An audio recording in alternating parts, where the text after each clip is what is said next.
One of the biggest challenge for many business owners is to delegate a job to their team members and getting things done.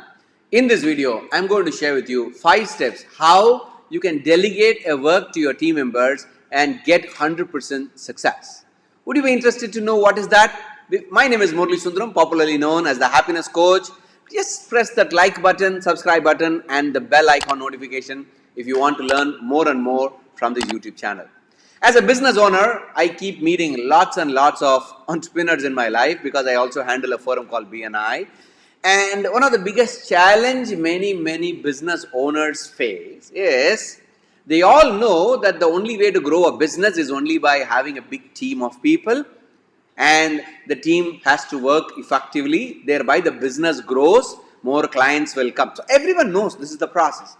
But the biggest bottleneck is this: how do I delegate things to people? How do I get things done? Okay, so I'm going to share with you that there are 5 levels of authority. You need to be very clear in your mind if you are a professional or a business owner, or even if you are a team leader and you have some managers under you. There are 5 levels of authority levels are there, and there are 5 steps are there to delegate. Okay, what are the 5 levels? Level 1 is a very simple level of delegation. Okay, wait, do what I ask you to do. That's all. So do this, do this, do this.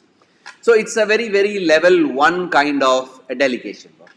The level 2 kind of a delegation work is asking your team members to do a little bit of research. Okay, say for example, you want to ask them to check on a specific topic, they have to research a product or competitor, any analysis.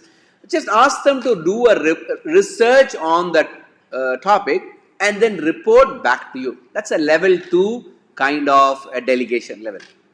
Level 3 is you are asking them, okay, hey, do this research and come up with some options and your recommendations. Okay, that's level 3. Level 4 is, do all these things, make a decision on what you're going to do, come and tell me, okay, what you're going to do.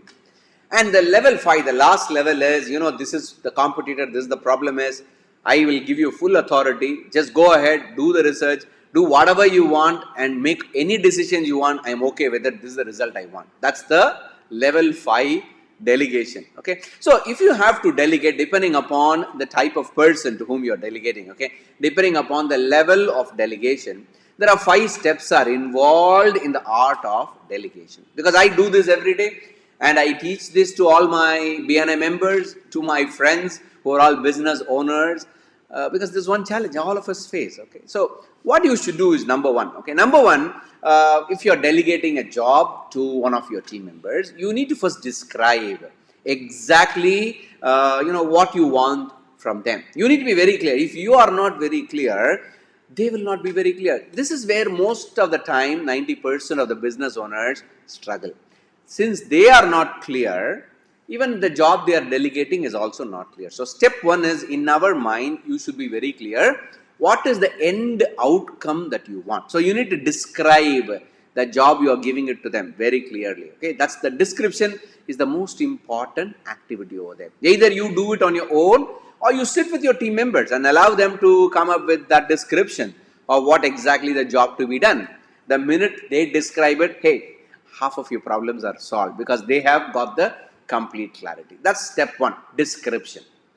Step 2 is, if you're giving something to someone, okay, a job to someone, your team members, you need to give them the why, the context, why this job is really important and why it is important now. And why are you giving it to that particular person? That rationale, that logic and the context has to be set very clearly. If the team member doesn't understand the why behind what you're asking them to do, they will never do it. So they need to understand the part of the why, the context. Why am I doing? What am I doing? Number 2. So number 3 is you have to also tell them how they have to do it. What are the various parameters that needs to be checked? Okay, so they should also be very clear, no? Because if once the parameters are very clear, they also know that my boss, my supervisor, is going to check all these parameters and I have to work on these parameters. So if the parameters, the how element is not clearly defined and communicated to them, they will not know what exactly. Okay, for example, I have to tell my manager over here, you know what, I need every day one YouTube video to be released. and it has to be of this particular quality, and it has to have this particular thumbnail, it has to have this description inside, and it also has that animation inside. You need to give all those parameters, exactly what exactly you want. So you need to do that parameters very clearly, how to do all those things and what are the parameters, because the minute the parameters are given, it reduces the fear of not completing the task. That's number 3. Number 4 is very important element. You need to show them the bigger picture of once you complete, how that end product will be, how that end goal will be. So you need to paint that vision in their mind, telling them, you know what, if we have 10,000 subscribers by the end of this year, you know how beautiful it will be. So you need to give them that vision to them.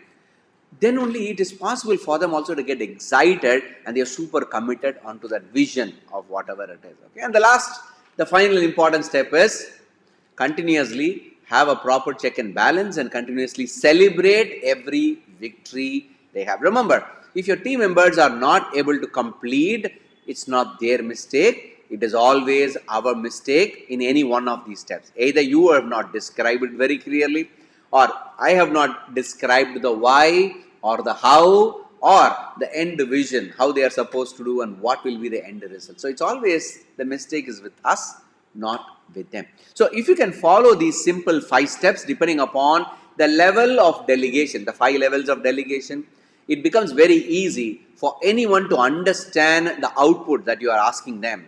Thereby, they can complete and success comes.